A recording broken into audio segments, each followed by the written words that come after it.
오늘 읽었던 고린도전서 10장 1절부터 12절의 말씀 중에 결론의 말씀은 12절 마지막 절입니다. 그런즉, 그죠?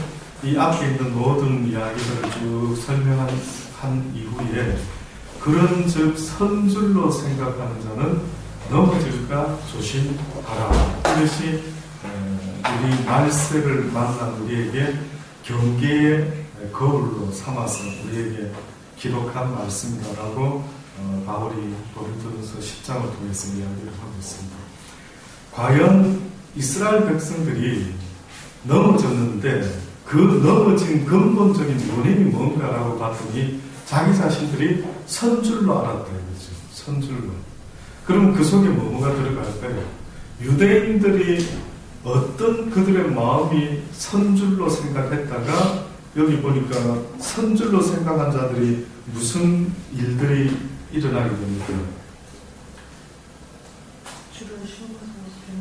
악을 6절에 보면 그런 일은 우리의 거울이 되어 우리가 저희가 뭐를 즐겨했죠? 악을 즐겨한 것 같이 즐겨하는 자가 되지 않게 하려 함이라 라고 하면서 저희 중에 어떤 이들과 같이 너희는 우상 숭배하는 자, 선줄로 생각한 그들에게 다가온 현실적인 어떤 문제가 뜻밖에도 우상을 숭배했다라고 그렇게 말합니다. 그리고 또 뭐라고 이야기합니까? 이들이 간음을 하다가 하루에 23,000명이 죽은 날이 우리는 저희와 같이 간음하지 말라. 영적인 간음이 뭐라고 그랬습니까? 첫째는 우상 숭배라고 그랬습니다. 우상 숭배. 그러면서 또 뭐라고 세 번째 이야기합니까? 저희 중에 어떤 이들은 주를 시험하다가 누구에게 망했다고? 뱀에게 멸망하였나니 우리는 저희와 같이 시험하는 자가 되지 말라. 자기 스스로 아마 선줄로 생각하는 자들이 이런 식으로 그 모습들이 나타나는 모양입니다. 저희 중에 어떤 이들은 원망하다가 멸망시키는 자에게 멸망하였나니 너희는 저희와 같이 원망하지 말아라 라고 말씀하면서 결론이 저희에게 당한 이런 일이 거울이 되고 또한 말세를 만난 우리에게 경계로 기록하였나니 그런즉 선줄로 생각하는 자는 넘어질까 조심하라. 여기서 선줄이라는 말을 성경은 다르게 또 한 번 다른 단어로 표현합니다. 혹시 아시겠습니까? 성경에는 뭐라 표현했는지 아십니까? 또 다른 단어. 자기 스스로 선줄이라는 것은 자기 스스로 평가를 내려가지고 내 정도만 되라 그래. 이렇게 스스로 어떻게 보면 나는 아브라함의 자손이야. 나는 택한 백성이야. 나는 선민이야. 나는 하나님이 틀림없이 나를 버리지 않고 지켜주실 것이야. 어떻게 보면 섰다라는 그 표현은 성경에서는 무슨 단어로 바꿔서 이야기를 하느냐면 교만이라고 하는 단어로 말해요. 교만. 그러니 얼핏 생각하면은 섰다라고 생각하는 게 뭐 그래 나쁠까라는 느낌이 나지만은 누가 섰다라고 평가를 해야 사실은 그게 정답입니까? 하나님이 섰다 됐다. 하나님이 이제 그만해라. 이제 너 정도면 충분하다라고 말할 때에 어떻게 보면 우리는 멈출 수 있지만은 내 스스로 생각할 때 나 정도만 하면 돼. 이 정도면 나 지금 하나님 앞에서 점수가 한 90점 이상 아닐까? 자, 그럼 지금 이 순간에 짧은 시간이지만 여러분 스스로한테 한번 물어보십시오. 혹시 여러분 스스로 정말 솔직히 내가 신앙생활 하는데 점수가 만약 100점 만점이란다면 나는 한 몇 점쯤 될 것 같아요. 매기셨습니까? 자, 이제 제가 아무나 한 2분 정도 물어볼 차례입니다. 점수 매기십시오. 나는 한 몇 점쯤 될 것 같아요. 솔직히 말씀하셔야 됩니다. 괜히 겸손한 것처럼 이렇게 나는 낮췄어. 본인은 원래 안 그러면서 괜히 낮춰서 점수 매기지 마시고요. 자, 매겼습니까? 가장 젊은 분이 누구시죠? 주영이 우리 박 집사님하고 어째 하셨어요? 주영님하고 주영님 혹시 대답할 수 있겠어요? 나 몇 점쯤 신앙생활 나 몇 점쯤 될 것 같습니다. 목사 100점 만점. 몇 점요? 옆에서 좀 이야기해 주세요. 여기까지 안 들리네. 대답은 좋습니다만 좀 너무 점수가 또 낮아서 말하기가 좀 부담스러워요. 성전도사님 몇 점수 될 것 같습니까? 너무 어렵습니다. 예? 너무 많이 넘어져서 점수가 없을 것 같아요. 점수가 없을 것 같아요. 누가 한번 내가 그래도 우리 물대에서는 내가 좀 점수 높을 것 같은데 뭐 이렇게 조금 좀 소망적으로 이렇게 한번 몇 점 될 것 같으냐 이거죠. 어떻게 보면 진짜 매겨보면은 그때 제가 이거를 똑같은 질문을 시드니에 있을 때 그 수요 예배 때 기억이 생생합니다. 한번 이런 식으로 안 물어봤는데 다른 사람에 비해서 자기는 신앙이 어떻다라고 생각하십니까? 그때 이제 남을 나보다 낮게 여기라 하는 이런 말씀을 나누고 나서 그 질문을 했었죠. 근데 다들 그냥 쭈삣쭈삣 가만히 있는데 어떤 우리 박가연 집사의 남편 되는 이재호 그때 형제가 갑자기 그러는 겁니다. 여기 나보다 못한 사람이 없는 것 같습니다. 목사님 그러는 거예요. 왜 그래 생각했냐니까 자기가 생각해봐도 자기는 그냥 막 예배 시간에 자주 자고 막 이러고 하니까 나만치 뭐 점수가 나보다 못한 사람이 있겠습니까? 그러더라고요. 근데 이제 그 말이 참 진심으로 들려지더라고요. 본인이 아예 인정하더라고요. 자기의 약점으로 말미암아 내가 하나님 앞에서 만약에 부족한 사람에게 한 사람 대표로 나와봐 이러면 그 사람은요 자기 머릿속에 나 부르시는 것 같은데 이렇게 딱 생각하고 있더라고요. 근데 갑자기 그 사람의 그 말이 너무 기특해 보이고 본인이 정말 이 가운데는 내가 최전인데 나는 최고 부족한 사람인데 그럴 수밖에 없는 그가 오히려 복된 것 같다라는 생각이에요. 그래서 우리는 어떻게 보면 신앙생활 좀 적당히 하고 막 기도하고 이러다 보면은 내 점수가 점점 올라가지 않습니까? 근데 이 유대인들이 그랬던 모양입니다. 유대인들이 성질로 생각하고 나 정도만 해라 이렇게 하는데 뜻밖의 그들에게 다가온 시련이 있었는데 그 시련이 뭐였느냐면 뜻밖의 우상 숭배와 간음과 또 시험, 하나님을 시험하는 일과 또 원망하는 일 이런 일들이 그들에게 닥쳤대요.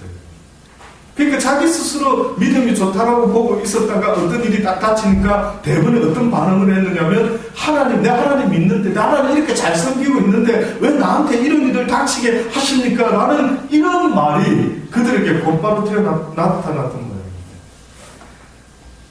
그 서론의 1절로부터 했던 말이요. 뜻밖에도 여러분 기억나십니까? 방금 읽은 말씀인데 형제들아 너희가 알지 못하기를 원한다라고 하면서 우리 조상들이 다 구름 아래에 있고 바다 가운데로 지나며 모세에게 속하여 다 구름과 바다에서 세례를 받고 다 같은 신령한 음료를 먹었으며 여기서 조금 몇 가지를 이야기를 드리기 원하는데 그게 뭐냐면은 모세에게 속해서 다 구름과 바다에서 세례를 받았다라고 이렇게 말했죠. 이게 어떤 이야기를 두고 말하는 것입니까? 언제 모세가 성경에 보면 여러분 모세가 세례 줬다는 적 있습니까? 모세가 무슨 요단강가로 유대인들을 다 데리고 가가지고 거기서 그들에게 세례를 주었다. 그런 이야기 비슷한 이야기 성경에 출애굽 사건에 있었습니까? 홍해에 건너갈 때. 그럼 이건 무슨 뜻입니까? 홍해를 건너갈 때 그 바다 물이 된 것이 그게 하나님의 세례를 주는. 그렇죠. 그러니까 홍해 걷는 사건을 지금 비유로 말을 했는데 홍해를 걷는 바다 가운데 죽지 않고 홍해를 건너서 무사히 살아난 이 사건을 갖다가 모세에게 속하여 다 구름과 모세의 인도함을 통해서 구름과 바다에서 세례를 받고 이렇게 표현을 했어요. 전혀 세례 줬다라는 말이 없는데 뜻밖에도 물세례라고 하는 의미의 기원이 성경은 모세의 홍해 사건을 갖다가 물세례의 그 근거를 삼는다. 그러면 이제 조금 감 잡습니까? 여러분, 그러면 결국 물세례는 어떤 의미입니까?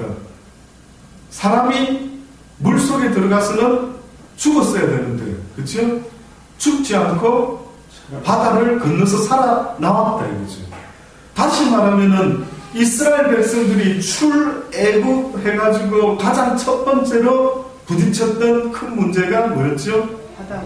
홍해가 가로막혀서 뒤에는 애굽의 병사가 쫓아오고, 자 그러면 결국 홍해에 다 들어가서 몰살되는 이런 어떤 급박한 상황이 벌어졌는데, 죽을 줄 알고 물속으로 쑥 빠져들어갈 수밖에 없었던 상황이 갑자기 희망이 생기면서 길이 열려서 그 길을 건넜다 이거죠. 그리고 건너고 나니까 오히려 이방인들은 전부 다 몰살을 했다. 원래 이렇게 몰살이 됐어야 되는데 유대인들은 홍해를 무사히 살아서 건넜다. 결국은 출애굽은 뭘 상징한댔습니까? 애굽이라는 것은 이 세상을 말한다 그랬죠. 세상 속에서 사는 삶의 모습을 애굽이라고 했어요. 근데 홍해에서 다 죽어버려야 되는데 살아났다라고 하는 것은 이걸 성경이 지금 세례를 받은 자들이다. 그러니 결국은 세례의 의미가 뭡니까? 라고 할 때 뭐에 대해서는 죽고 뭐에 대해서는 다시 살아난 것이 세례의 의미라고 말할 수 있는 겁니까? 세상에서 하나님을 모르고 살았던 종로로 됐던 죄의 삶에서는 죽고 뭐에 대해서는 다시 살아나라고요? 예, 하나님에 대하여 의에 대해서는 이제 살아나라. 그것들이가 나중에는 이제 어떤 세례로 바뀌어졌느냐? 예수 그리스도의 불세례, 성령 세례를 이야기하면서 구체적으로 바울을 같은 사람이 이야기하지 않습니까? 이제는 너희가 예수 그리스도의 십자가의 의미를 되새기고, 예수님이 십자가에 죽은 것은 무엇에 대해서 죽었다라고요? 죄에 대하여 죽고 무엇에 대하여 살아났다고요? 하나님에 대해서, 의에 대해서 살아났으니 이제는 그런즉 너희가 너희 자신을 위하여 살지 못하게 하고 이제는 하나님을 위하여 살도록 하기 위해서 너희가 이제는 예수 그리스도를 통하여 구원받았다라고 그렇게 말을 하는 겁니다. 이게 이제 어떻게 보면은 세례지요. 자, 그런데 여기 또 이상한 표현을 했습니다. 다 같은 신령한 식물을 먹으며 다 같은 신령한 음료를 마셨으니, 자, 뭘 가지고 지금 이렇게 말합니까? 뭐를 염두에 두고 지금 이 바울이 이렇게 고린도전서 10장에서 말합니까? 만나와 내추라기를 신령한 식물이라 말했고, 그 다음에 다 같이 신령한 뭘 마셨댔습니까? 음료를 마셨댔죠. 근데 이 음료가 뭐라고 지금 말하고 있는 것입니까? 예, 방석에서 나온 그 물을 갖다가 신령한 음료, 하나님이 도무지 물이 없는 곳에서 물을 내게 하셔가지고 자기들이 판 우물도 아닌 물을 이스라엘 백성들이 먹었다 이거죠. 그러니까 자기들이 키워서 먹은 메추라기도 아니었고, 자기들이 농사지어서 떡 만들어 먹은 그런 만나도 아니었고, 그 만나와 메추라기와 그 물들이 전적으로 누구에 의해서 주어졌는가? 하나님에 의해서 주어졌다. 우리가 애를 써서 만든 것이 아니다. 그래서 사실은요, 자꾸만 하나님은 언젠가부터 이런 표현을 저는 아주 생생히 기억합니다. 네가 짓지 아니한 것을 내가 먹게 하리라. 네가 애쓰지 않고 수고하지 아니한 것을 내가 먹고 거두게 할 때가 올 것이다. 가만히 보면 하나님은 자신의 하나님됨을 어떻게 좀 표현하고 싶으신가 보면은, 네가 고생해서 먹고 사는 거는 어떻게 보면 나하고 상관이 없대. 내가 너의 하나님됨을 나타내 보여주는 것 중에 증거가, 네가 그래 애쓴 것 같지 않는데 어떻게 보면 어떤 일들이 진행된대. 저는 요번에 이사를 할 때 지금 이제 다들 4월 초쯤에 이제 이사를 하죠. 제가 점심 먹고 우리 집사님하고 이런저런 이야기를 하면서 참 한 가지 특이한 것은, 이번에 되어지는 이런 이사 문제를 보니까 저는 이사할 생각이 조금도 없었습니다.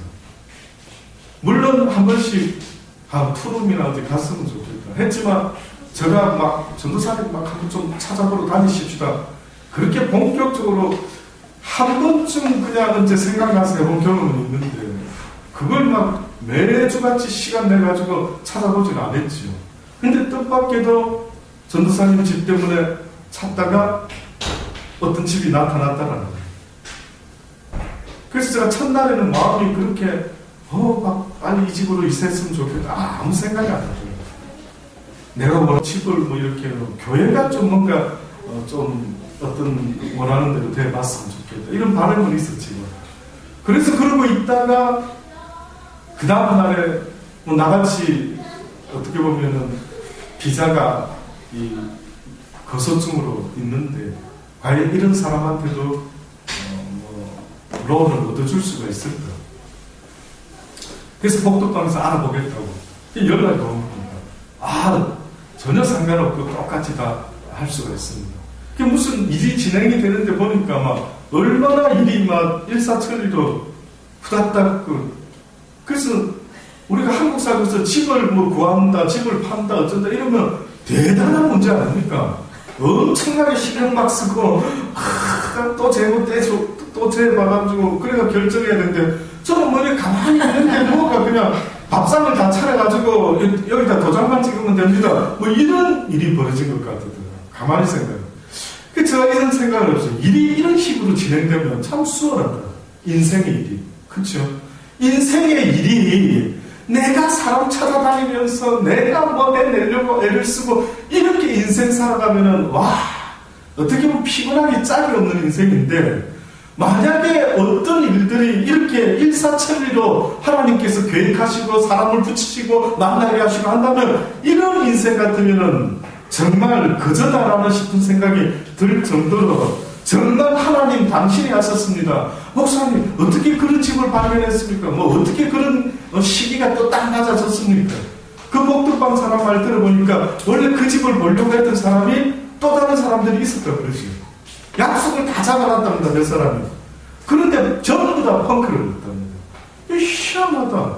그러니까 아마 그 사람이 마음이 주인이 조급했는지도 모르죠. 왜? 갈증은 이미 정해놨는데 팔리지가 않으니까 막 마음이 조급해서 막 어쨌든 조금 최선을 다해서 좀 저렴하게라도 꼭 사람만 있으면 아마 팔아야 되겠다라는 그런 아주 긴박함이 있었던 모양입니다.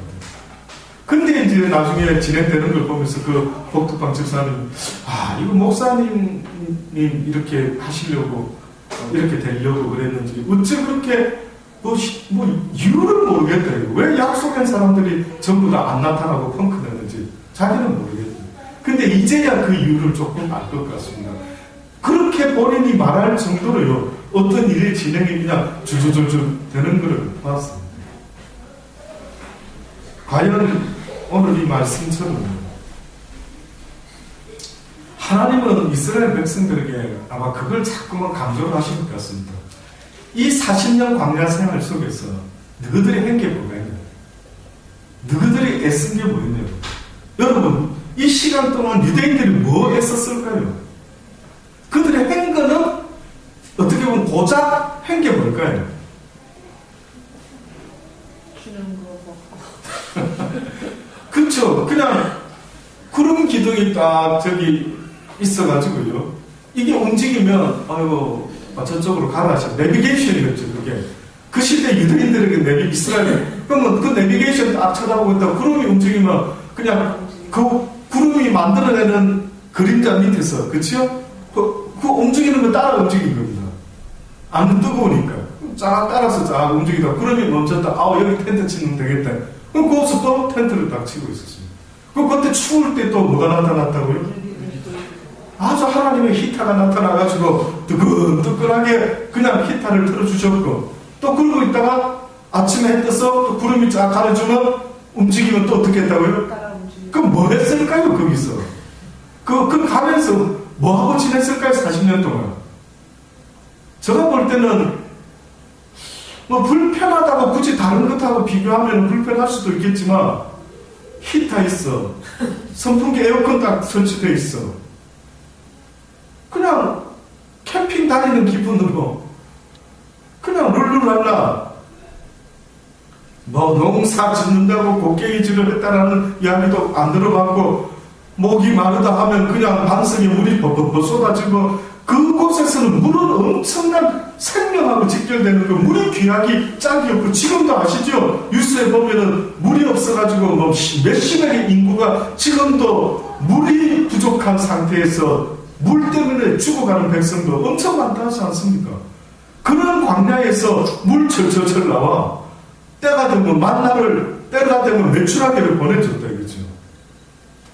이렇게 어떻게 보면 40년 동안 인생이 사는데 완전 인생 뚱까뚱까 아니었습니까? 진짜로 이거 뭐 인생이 너무 이리 쉬워도 되나 싶을 정도로 자기들이 뭐 한 것은 거의 없었던 겁니다. 자, 그런데 이거를 뭐라고 설명을 하고 있느냐면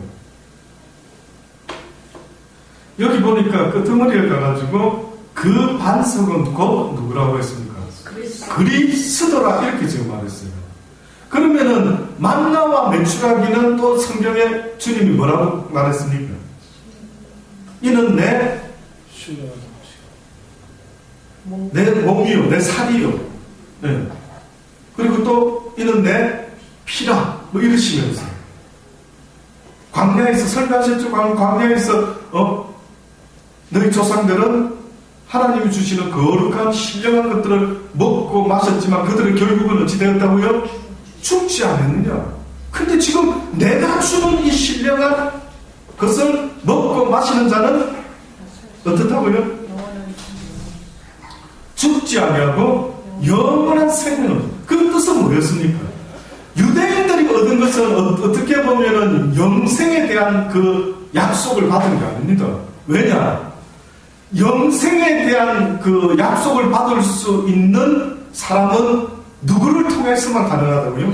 예수 그리스도. 그럼 그 당시 때 태어난 사람은 예수 그리스도를 알았습니까? 몰랐습니까? 몰랐다. 그래서 예수님이 돌아가셨을 때 성경에 보니까 노아 시대 때부터 순종치 아니했던 자들에게 가서 주가 되심을 이야기했다 할 때 결국 성경 말씀처럼 예수 그리스도는 그 전에 살다가 죽었던 자와 산 자와 모든 이에게 뭐가 된다고?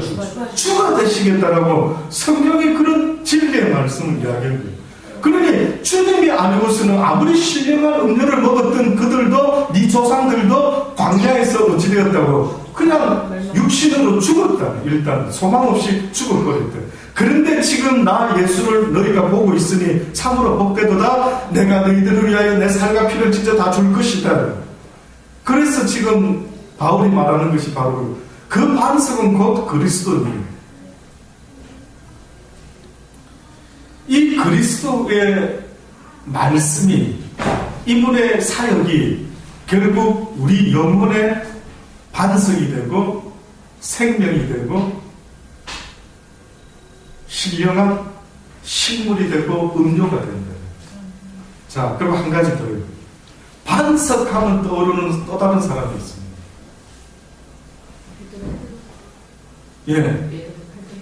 예, 베드로의 닉네임이 어떻게 보면은 그 의미가, 개발하는 그 의미가 반석이라는 의미죠.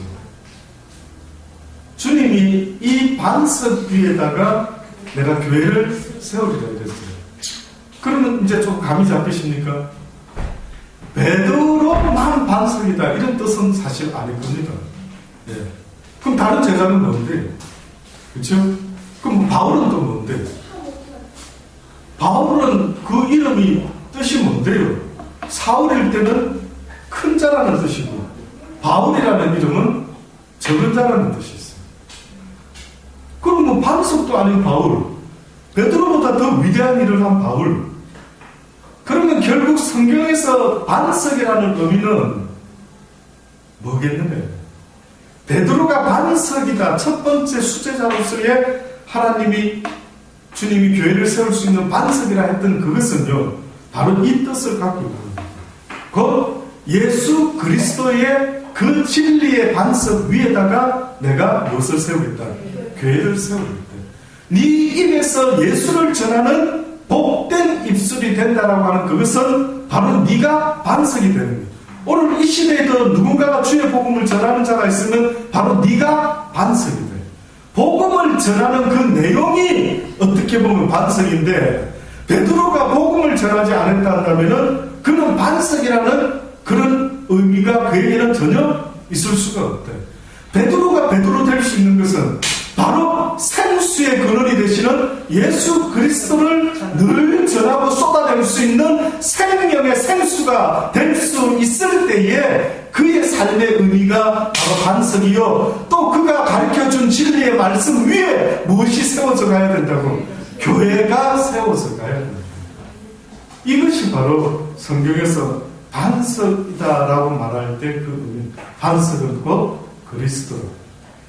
자, 그러나 저희의 다수를 하나님이 기뻐하지 아니했다라고 할 때 이 말은 뭘 전제로 또 누구를 생각해가지고 지금 바울이 설교를 하고 있는데 갑자기 또 뭐라고 말하느냐 하면 저희의 다수를 하나님이 기뻐하지 아니했다라고 말하죠.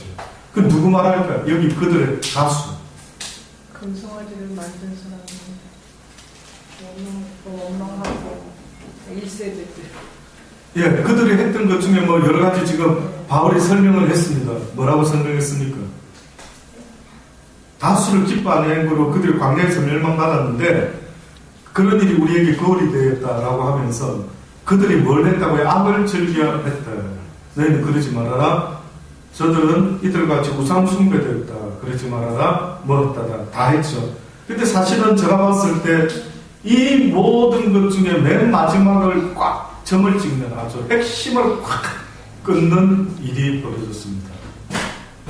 어떻게 보면은 여기 언급한 것 중에 어떤 게 해당될까라고 이렇게 봤을 때 해당되는 게 있겠네요. 한 10절 정도가 여기는 그냥 간단하게 뭐라 말했습니까?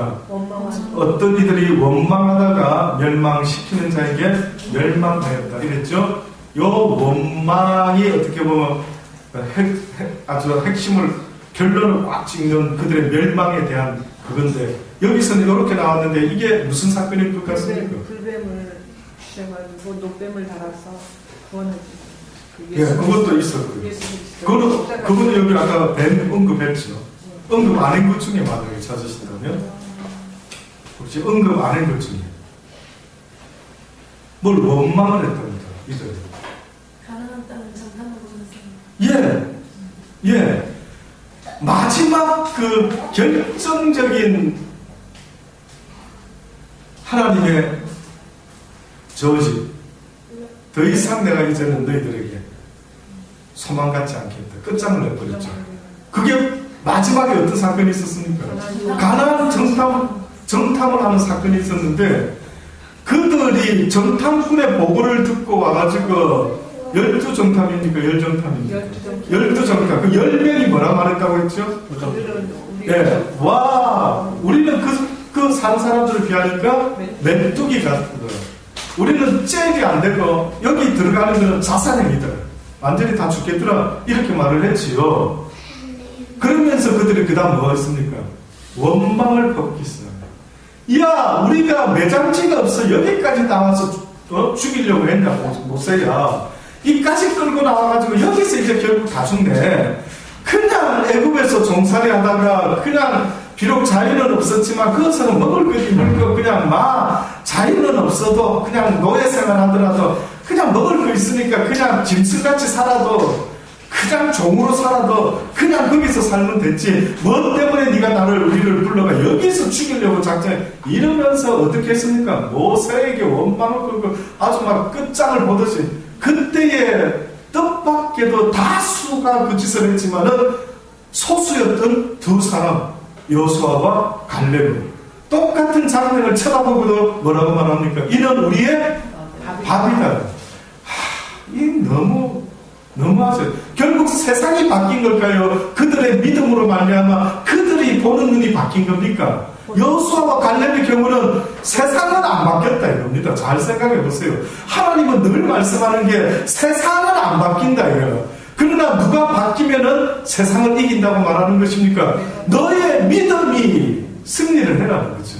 네가 나를 믿는 믿음만 가져준다면은 세상에 너를 이길 자가 없다. 전능자가 너의 편이 되어주면 세상을 이길 자는 없다라는 것. 그래서 우리가 잘 아는 것처럼 구약에 누가 그런 자였습니까? 다윗이 그런 사람 대표적으로. 그 어린 소년이 물맷돌 하나에 무엇을 실었습니까? 여호와에 그 대한 믿음을 실어가지고 물맷돌을 돌려가 던졌더니만 그 거대한 골리앗이 넘어졌더라 하는 이야기는 오늘날 우리가 살아가는 이 시대에 정말 믿음의 대단한 그 위력을 알려주는 거다. 그러니 환경을 자꾸 쳐다보고 여러분은 그러자 이거 죽게 되었다고 뭐 실컷 우리를 여기까지 끌고 와서 우리를 죽게 하느냐 내 형편과 처지가 정말 나는 망하게 되었구나 이딴 소리를 우리는 하지 않습니까? 그럴 때마다 하나님은 우리에게 뭘 말씀합니까? 믿음이 있는지를 돌아다봐라. 믿음은 평화로울 때 있는 것입니까? 굉장히 힘들 때 나타나는 거라 했습니까? 굉장히 힘들 때. 그래서 주님도 우리의 마음이 어떠한지 보기 위하여 광야에서 저들의 마음을 낮추었다. 그 말은 한마디로 저들의 믿음이 어떠한지 보기 위해서 저들의 마음을 낮췄답니다. 표현도 참 시적이고 멋있었죠. 환경을 어렵게 했다 이렇게 말하면 될 텐데 환경을 어렵게 했다 말하는 게 아니고 그들의 마음을 어떻게 했다고요? 낮추었대. 환경은 하나님 편에서는 그거는 목적이 아닙니다. 하나님은 환경을 좀 낮추고 덜 낮추고 이것을 목적으로 삼는 게 아니라 네 마음이 지금 이런 환경에서 내가 이렇게 만들었을 때 네 마음이 어떻게 반응하는지를 보기로 해요. 그건 또다시 말하면 네 마음을 낮춘다. 네 마음을. 환경 변화의 목적은 내 마음을 낮추어서 어떻게 반응하는 거예요. 또다시 말하면 어떤 사람은 매 한 대만 맞아도 아버지 죄송해요 용서해 주세요 이러죠. 자식 중에. 근데 2대 3대 맞아도 똑같은 환경보다 더 나쁜 환경인데 어떤 아들은 어떤 딸은 어떤 자식은 끄떡을 안 해요. 저희 둘째 아들은 끄떡 안 합니다. 큰아들은 한 대만 때려도 용서해 주세요 눈물을 흘리는데 둘째는 내가 부러지더라도 입에서 아무 소리를 안 해요. 이제 조금 무슨 의미인지 아시기를 바랍니다. 하나님이 우리의 마음을 낮추겠다는 거예요. 그러니 어떤 사람은 매 한 대의 마음이 확 내려가는 사람이 있고 어떤 사람은 매 5대 맞아도 마음이 내려가지를 않아요. 그러면 하나님이 어떻게 하겠어요? 예? 더 세게. 그렇죠. 더 세게 때립니다. 그래서 누가 하나님 앞에 유리하냐면 빨리 무슨 일이 딱 벌어질 때 이렇게 얼른 마음을 낮추고 아버지 왜요? 이렇게 되면 그 사람이 복됩니다. 근데 따라하면 막 아주 독하면 귀엽고 이 어려움을 내가 이겨버리라 이렇게 선줄로 생각하는 자의 모습 속에는요 하나님께 무릎을 꿇지 못하고 계속 버티고 서 있는 겁니다. 쉽게 말하면 매를 더 맞을 만한 환경 가운데 자기 의지와 힘으로 버티고 있는 자들의 모습 이것은 어떻게 보면은 섰는 줄로 생각하는 너는 네 힘으로 될 수 있을 것 같으냐 이렇게 물어보시죠. 자 그래서 어쨌든 이스라엘 백성들은 광야에서 아버지가 그 마음을 믿음이 있나 없나를 테스트할 때 주로 쓰셨던 방식은 그들의 마음을 낮추었대요. 그들의 마음이 어떻게 하면 낮아졌는지를 누가 아느냐? 아버지가 아는데 보니까 이들이 주로 어디에 잘 마음이 낮아지는가 보니까 무엇에 이들은 마음이 내려갔습니까? 무엇에 원망하고 무엇에 절망합니까? 먹고 마시는 거예요. 자, 우리는 절망했다라고 말하는데 하나님은 마음을 어쨌다고요? 낮추었다라고 이렇게 성경이 말을 합니다. 그러니까 절망을 했는데 하나님은 우리의 마음을 낮췄어. 자, 절망 가운데로 떨어진 그들이 어떻게 하나 반응하나 보려고 주님이 딱 보니까 주로 40년 동안 이스라엘 백성들은 어려운 환경만 나타나면 뭐 했습니까? 습관적으로 하나님을 원망하고 또 하나님을 시험하고 이 짓을 계속 되풀이했던 거예요. 그래서 결국은 마지막 원망의 그 핵을 끊는 결과가 뭐였는가 봤을 때 그 다수들이 가나안을 정탐하고 돌아왔을 때 그들의 보고를 듣고 원망하고 절망하면서 우리가 예장지가 없어 여기서 죽으러 가는 줄 아느냐 이러면서 모세와 하나님을 원망했더라라고 그렇게 이야기를 하고 있습니다.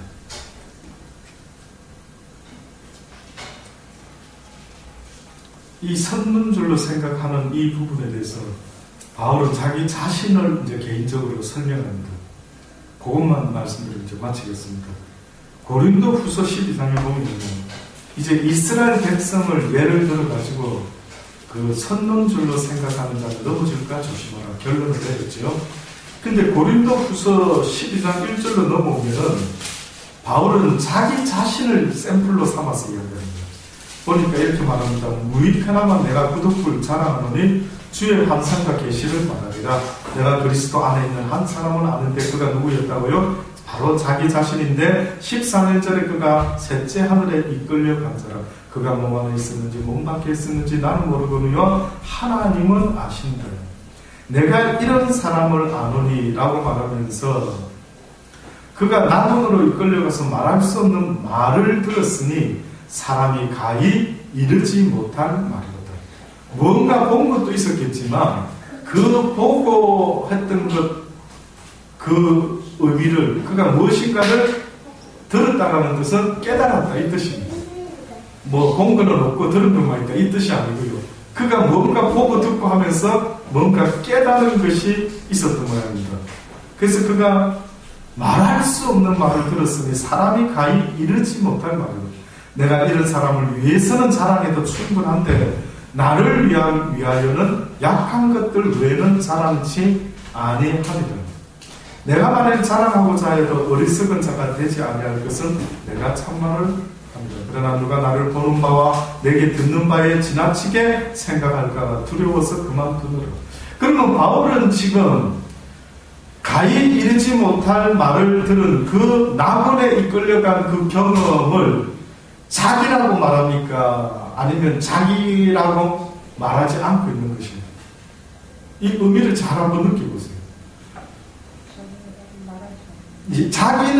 자기는 실제 자기는 뭐라고 말합니까?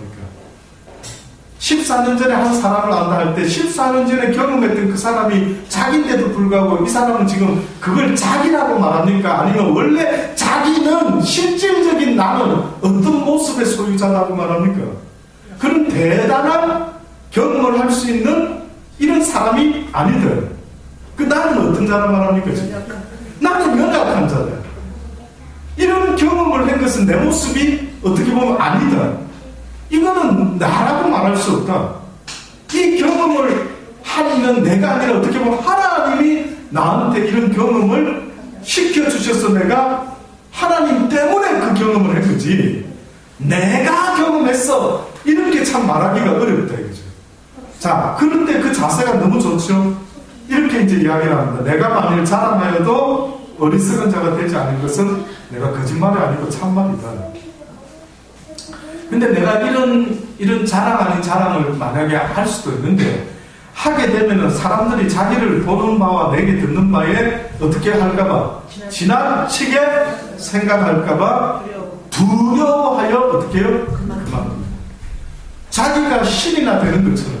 그래서 바울이 파선당해가 어느 마을에 원시 마을에 도착한 적이 있죠. 그래가지고 뱀에 물렸는데 어머나 저 인간이 바다에서는 살아났는데 이 뱀에 물린 거 보니까 하나님께 엄청 나쁜 짓 많이 했네. 근데 죽었어요 안 죽었어요? 안 죽어가지고 뭐 스스니 뭐니 해가면서 우와 여기 살아있는 신이 강림하셨다 뭐 이럴 때 바울이 어떻게 했습니까? 놀래가지고 막 두려워서 막 자빠졌죠. 이 사람들이 정신이 나는 너희가 똑같은 인간인데 어찌하여 나를 갖다가 그걸 대단하게 보느냐. 저는 이런 것이 너무 신기한 겁니다. 우리 같으면은 누가 나를 제발 좀 대단하게 좀 봐달라 이거죠. 너무 대단하게 안 봐서 아버지 시험 될 것 같습니다 싶을 정도인데 바울은 누가 자기를 지나치게 대단하게 봐줄까봐 이것이 두렵다고 말합니다. 이거는 도대체 왜 우리하고 이렇게 다릅니까? 왜 이렇게 다르죠 이 사람은? 참 대단한 것 같습니다. 정말 뭔가를 아신 분 같은데 이게 뭔가 진리를 깨닫고 보니까 나는 죄인이요 나는 죄 중에 괴수요 나는 지렁이만도 못한 아주 먼지와 같은 인생인 걸 절실히 깨달았듯 내가 나라고 말할 수 있는 것 중에 이 땅에서 육을 갖고 있는 내가 가치 있는 것은 없다. 전부 다가 죄 안에서 능력 없는 연약한 자의 아주 샘플이다. 그러니까 아까 지금 아침에도 기억나십니까? 죄인이라는 것의 그 상징, 그 죄인의 모습은 뭐라고요? 연약합니다. 아담이 죄짓고 나가지고는 이제 땅도 피조세계도 아담의 명령에 복종합니까? 안 하죠. 이제는 죄인의 모습은 하나님의 능력을 상실한 자의 모습. 정말로 구차하게 이제는 먹고 살아보려고 그저 목구멍이 포도청이라 해가지고 조금이라도 인생 가늘고 길게 어째 살아볼 거라고 이러면서 사는 이 구차한 인생, 이게 바로 죄인의 연약함의 상징이 되고 말았대요. 이러면서 바울이 자기를 그렇게 이야기하고 있습니다. 지금 7절로 뭐라고 말합니까? 여러 계시를 받은 것이 지극히 크므로 너무 뭐하지 않도록 자고하지 않게 하시려고 내 육체에 가시고 무엇을 주셨다고요? 사단의 사자를 주셨다. 이게 어째서 이게 가능하지? 어떻게 바울이 그런 위대한 사람이 자기 육신에는 뭐가 있다고요? 가시가 있는데 그것은 뭐라고요? 사단의 사자. 그러면 그 가시의 의미가 사단의 사자인데, 사단의 사자는 하는 역할이 바울에게 무슨 역할을 했을까요? 가시 역할인데, 구체적으로 실질적으로 그 고통과 가시에 찔리는 아픔이 내 몸에 가시가 박혔을 때 너무 괴롭고 아플 텐데 그게 뭐냐 이거지. 날마다 육신의 주님 세상적이지. 그래서 이거 신학교에서 토론하는 주제입니다. 바울의 가시가 뭐였을까? 그래서 신학교에서는 또 어느 학자의 이야기, 바울이 육신의 고통이 있을 것 같다 이렇게 말하는 사람, 또 어떤 사람은 바울 같은 사도가 육신의 어떤 고통 때문에 하나님께 그가 이 사자가 떠나게 해주세요, 고쳐주세요라고 몇 번 기도했다고요? 3번 죽게 간구하였는데 하나님이 뭐라고 응답하셨다고요? 내 은혜가 내게 족하다.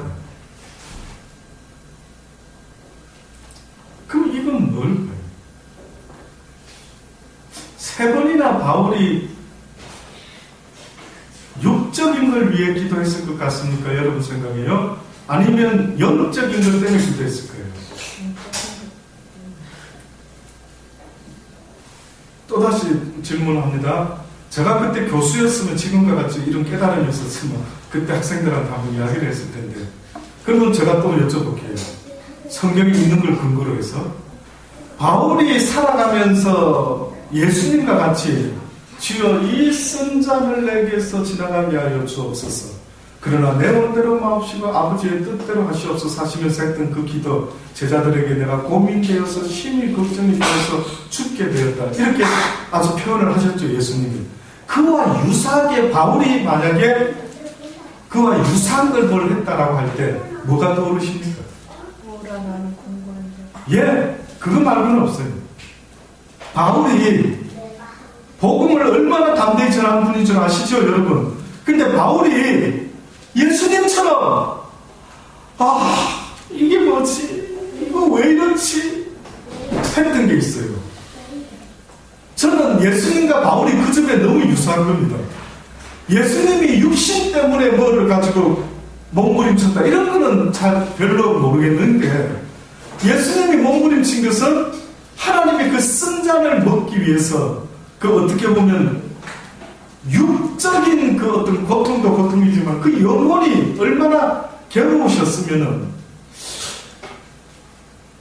죽음을 겁냈을까, 육의 죽음을 겁냈을까 보다도 그 영혼이 어떻게 보면 하나님께 버림받는 그 나누어주는 죽음 있지 않습니까?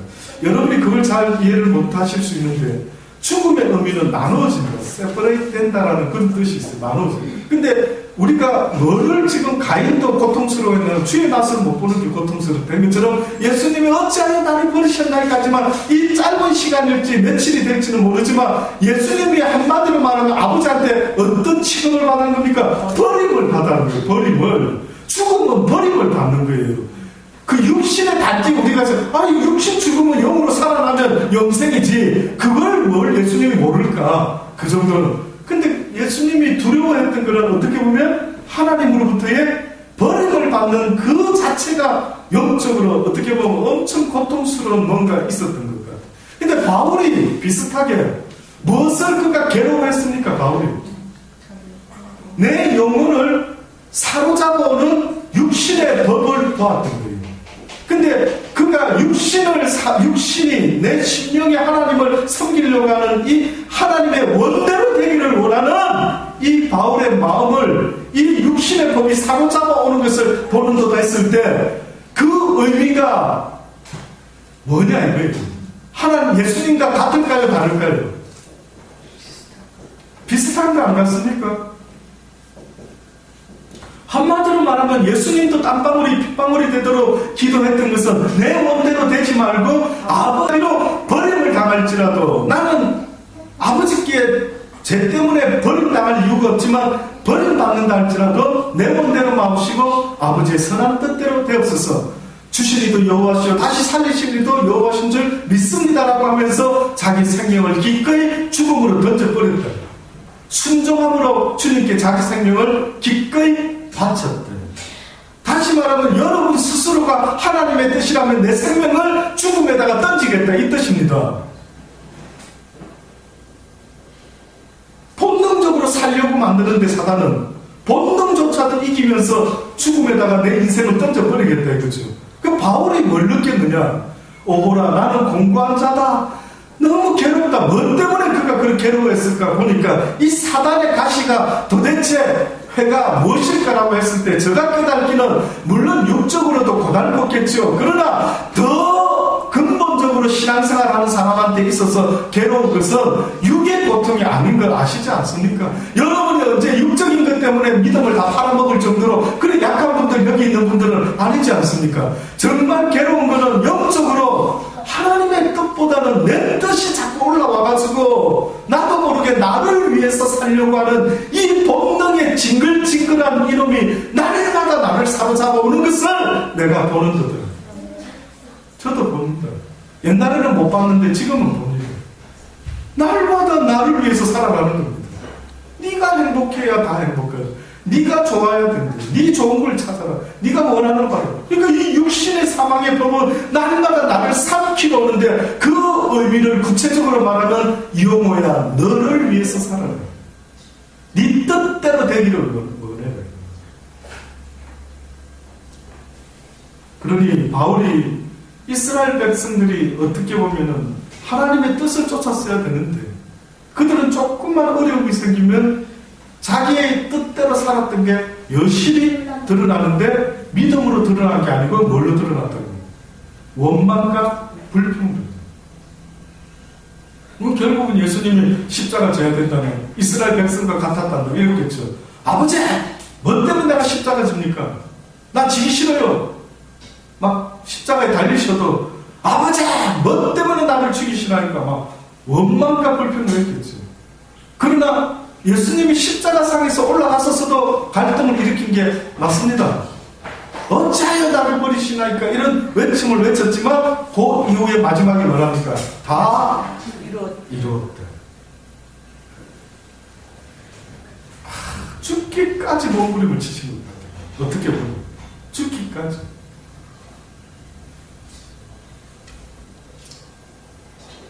그러면서 이제 마지막 결론입니다. 바울이 하나님께 응답받기를 3번이나 이걸 없애달라. 그러니까 여러분도 저도 마찬가지입니다. 제발 그냥 평화로우면 좋겠다 이거죠. 맞죠? 그저 믿음 다 지키고 그저 평화롭고 그냥 갈등도 별로 없고 그쵸?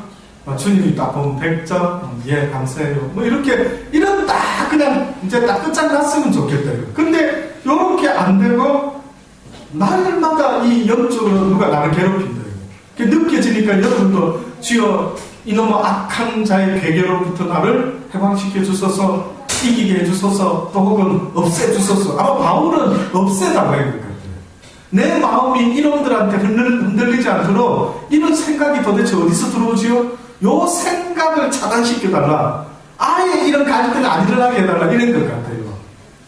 저도 그게 너무 부러운데 저도 그럴 수만 있다면 갈등만 안 생기면 나도 평화로워서 룰루랄라 사는데 이게 또 올라왔다가 나를 공곡해 만들고 또 올라와서 나를 피곤케 만드니 아마 바울도 그것을 위해서 3번이나 기도를 하지 않았겠는데요.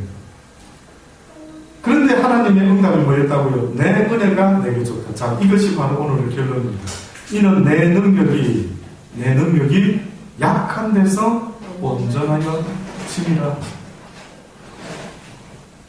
결국 베드로의 부인을 저한테 말해요. 베드로의 부인을 어떻게 생각하십니까? 라고 할 때 왜 예수님이 예언까지 해서 베드로의 약함을 드러내게 하셨을까요?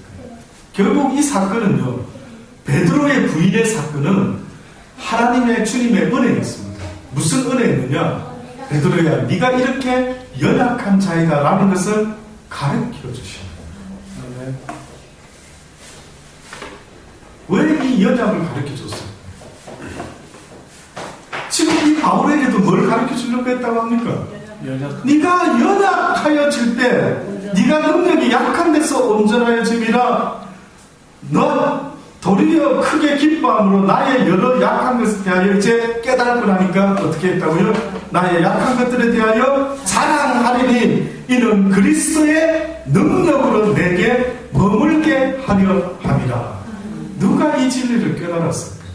그러니 베드로가 이걸 몰랐던 모양입니다. 베드로가 자기 힘으로 자기 능력으로 내가 주님을 지키겠나이다. 누가 주를 건드리니까 이러면서 큰 소리 쳤을 때 뜻밖에도 주님께서는 베드로야 네 마음은 알겠는데 네 마음이 믿음으로부터 온 것이 아니라 너도 어떻게 보면은 하나님의 뜻대로 되기를 원하는 믿음의 사람이 돼야 되는데 네 의지가 너무 강하구나.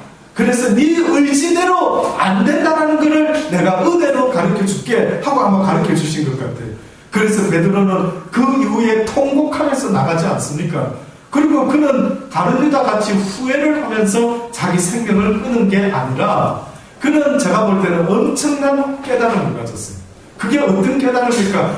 통곡이라는 단어 속에 들어있는 겁니다. 그 통곡이라는 것은 깨달음을 얻은 겁니다. 깨달음.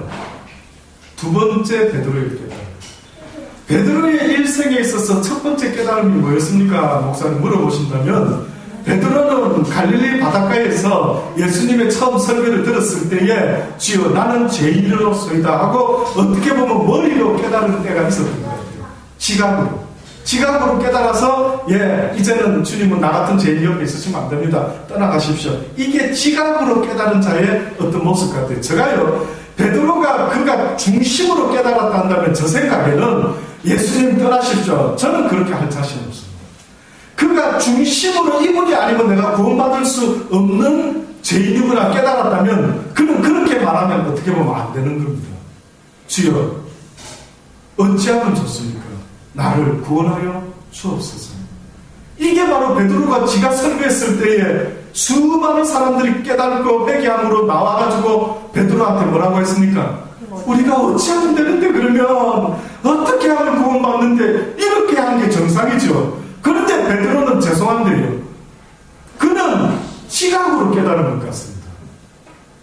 진짜 중심으로 깨달았으면 주님을 발을 가려이라도 붙잡아야죠. 주님 내가 어찌하면 좋습니까? 이 죄인이 이제는 어떻게 하면 좋습니까? 그런데 지가 무슨 주여 나를 떠났었어. 백부장은 그래도요. 백부장은 오시려고 하는 주님을 차마 죄인이라서 너무 깨달아서 민망해서 모시지를 못했던 것 뿐이지 주님 말씀 한마디면 무슨 병이든 무슨 죄든 능치 못함이 없습니다. 이렇게 말했어요. 그분은. 근데 베드로는 처음에 말씀을 깨달으니까 어떻게 보면 지각으로 주여 나를 떠나소서 나는 죄인이로소이다. 좀 아쉽지 않는 얘기입니다. 저는 매번 이해가 안 되는 겁니다. 붙잡아야지. 그럼 무슨 말을 떠나라고 할 때까지는 의미는 알겠는데 그게 결론이 나면 됩니까? 안 됩니까? 그거 안 됩니다. 결론이 주님 나 떠나야 되네 이렇게 나면 안 되죠. 결론은 주님밖에 없구나 붙잡아야 되죠. 주를. 자 이런 것을 아마 이런 면에서 바울이 달랐던 거예요. 결국은 그의 약한 경험을 베드로가 두 번째 경험을 하고 나니까 그가 통곡을 했댔죠. 통곡. 제가 봤을 때는 내 믿음도 주님이 돕지 않으면 이거 아무것도 아니구나. 이제 뭔가 막 생각이 막 떠올랐을 겁니다. 내가 이때까지 사람의 일을 생각했구나. 내 뜻대로 되기를 원했구나. 하는 어떤 정말 수많은 주님의 말씀이 아주 주마등같이 스쳐 지나가면서 자기의 심정을 때리지 않았겠습니까? 눈물을 펑펑 쏟았습니다. 나의 여러 약한 것들에 대하여 이제부터는 바울이 자랑하겠답니다. 그 이유는 그리스도의 능력으로 내게 머물게 하려 합니다. 그러므로 내가 그리스도를 위하여 약한 것들과 능력과 궁핍과 핍박과 곤란을 기뻐하노니 이는 내가 약할 그때에 어떻다고요? 곧 강합니다. 자, 그러면 결론적으로 바울이 자기가 약한 모습을 이야기할 때에 무엇이 자기의 약한 모습이다라고 설명을 하는데 그가 보니까 능력과 궁핍과 핍박과 곤란, 복음을 가진 자로서 능치 못할 일이 없을 텐데 그가 복음 때문에 당하고 있는 이 모든 일들을 통해서 그는 이것이 바로 나의 약함이다라고 그렇게 말합니다. 근데 이런 핍박과 고난이 약함으로 끝나는 것이 아니라 뭐라고요? 약할 그때가 곧 바로 강함이다. 바로 내가 죽을 것 같은데 살아난다 이거죠. 내가 핍박받고 끝장날 것 같은 약함이 있었지만 끝장나지 않고 순교자의 흘린 피들이 씨앗이 되어 또 다른 생명을 탄생시키는 이런 놀라운 깨달음을 뭔가 얻었던 것 같습니다. 그래서 결국은 그 약함 속에 그 핍박 속에 오히려 우리의 믿음의 힘은 나타납니다. 이게 바로 약할 때 강함이라는 것은 이스라엘 백성들을 마음을 낮추어서 맨 밑바닥까지 갔을 때 그때서야 비로소 무엇이 나타난다고 말씀합니다. 믿음이 나타나. 믿음이 나타나는 순간은 조금 전까지 죽을 것 같았는데 곧바로 뭐가 나타나는 것과 똑같아요. 강함이 나타나요. 능력이 나타나요. 그러니까 이걸 도대체가 어떻게 이걸 이해를 하면 좋을까요? 내가 죽는 그 순간이고 주님이 살아나는 순간. 내가 죽어야 주님이 사시면 나는 약하지만 주님은 강하시다. 그러니까 이것이 와닿을 수. 그 하나님의 씨앗이 땅에 떨어져 죽지 않으면 하나님 그대로 있지만 죽어버리면 많은 열매를 맺게 될 것이라는 이 깨달음이 오늘 이 시간에 저와 여러분의 것이 꼭 되기를 바랍니다. 잊지 마시기 바랍니다. 기도하십시오. 아버지 그렇습니다. 선줄로 생각하고 내 힘으로 뭔가 할 수 있을 거로 생각했을 때는 아버지요 결국은 원망과 불평 속에서 왜 내 뜻대로 되지 않습니까? 라고 결국은 하나님을 저주하며 죽어갔던 수많은 이스라엘의 광야에서의 백성들을 봅니다. 우리는 그런 미련한 자들 되지 않기를 원합니다. 거울을 삼아서 오늘도 우리에게 들려주셨사오니 이제는 우리가 그런 인생 살지 말지 하시고 이제는 내 뜻대로 되지 않을지라도 내가 그리스도를 위하여 기꺼이 고난과 핍박과 힘듦 속에라 할지라도 바로 그때가 내 인생에 있어서 가장 내 영혼이 믿음으로 강한 자의 모습이 되는 순간이라는 사실을 잊지 말게 하시고 그 핍박 가운데 그 약함 가운데서 아버지여 하나님을 부인하는 어리석은 인생이 되지 말게 하여 주옵소서. 약할 때 강한 되시는 주여 오늘도 우리의 약함을 자랑합니다. 주님이 아니시면 아무것도 할 수 없음을 고백합니다. 주께서 오늘도 우리와 함께하여 주시고 우리의 능력이 되어 주옵소서. 예수님의 이름으로 감사하며 기도드립니다. 아멘.